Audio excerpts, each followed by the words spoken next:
Bonjour à tous et bienvenue sur boursicoté.com pour cette nouvelle analyse technique Forex, matières premières et crypto-monnaie. Avec une paire de devises euro-dollar qui continue à évoluer ici à la baisse, on est en train de casser la moyenne mobile 20 exponentielle, c'était déjà visible sur la séance d'hier. Eh bien, on confirme ici avec un contact sur la bande de Bollinger inférieure. La moyenne mobile 20 exponentielle pour 2 séances consécutives ici, elle agit désormais comme zone de résistance. On n'a pas réussi à franchir ici la zone que je vous avais indiquée à 1,0925 pour relancer la dynamique. On était bien resté au-dessus de la moyenne mobile 20 exponentielle ici, mais on ne parvenait pas à casser cette zone. C'est un niveau que j'avais indiqué.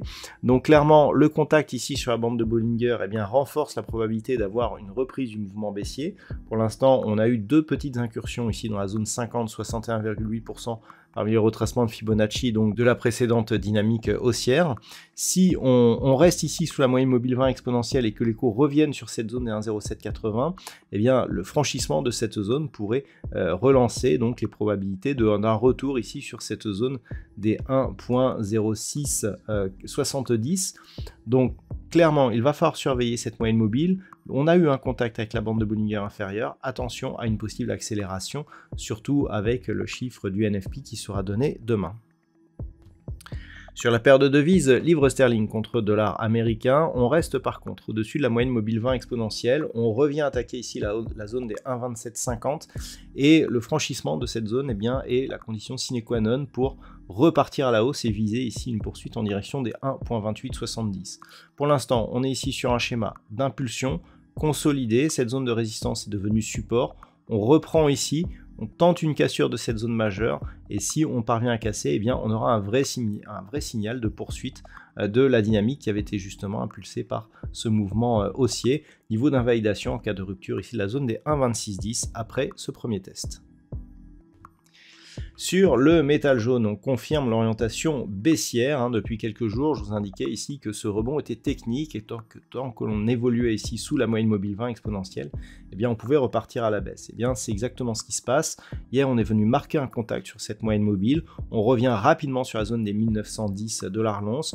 Une rupture de cette zone ici nous ouvrirait des perspectives de poursuite en direction des 1880 et des 1855 $ l'once. Niveau d'invalidation, la cassure ici de cette moyenne mobile 20 exponentielle qui pour l'instant agit toujours comme une résistance.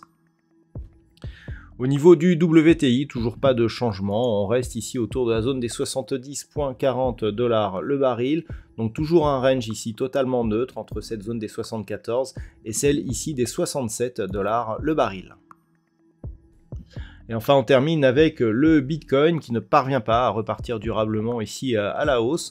On a marqué un petit point haut significatif, légèrement supérieur ici à la première impulsion que nous avions eue durant le mois de juin. Donc, on est sur la bonne route, même si on a du mal ici à accélérer, mais l'objectif reste toujours une poursuite ici en direction de la zone des 32 200 $ pour un Bitcoin. Depuis ce rebond ici sur cette zone majeure des 25 200 $ pour un Bitcoin, nous avons une dynamique qui est confirmée d'un point de vue moyen terme, puisque cette zone qui avait été pendant quelques mois zone de résistance ici moyen terme sur l'évolution du Bitcoin a été franchie et donc a été validée comme support. Et vous voyez que c'est vraiment la zone ici des 32 200 qui validerait un retournement moyen terme de la dynamique, puisque nous avions eu des accélérations et une forte volatilité au-dessus de cette zone précédemment. Donc on va surveiller ce niveau ici des 32 200 et pour l'instant, tant que l'on est ici au-dessus des 29 000, on peut considérer que la dynamique reste haussière et potentiellement forte. Voilà donc ce que l'on peut dire sur l'analyse technique de ces principaux actifs de marché. Je vous souhaite de passer une très bonne soirée. On se retrouve dès demain pour d'autres analyses techniques, toujours sur le site boursicoté.com.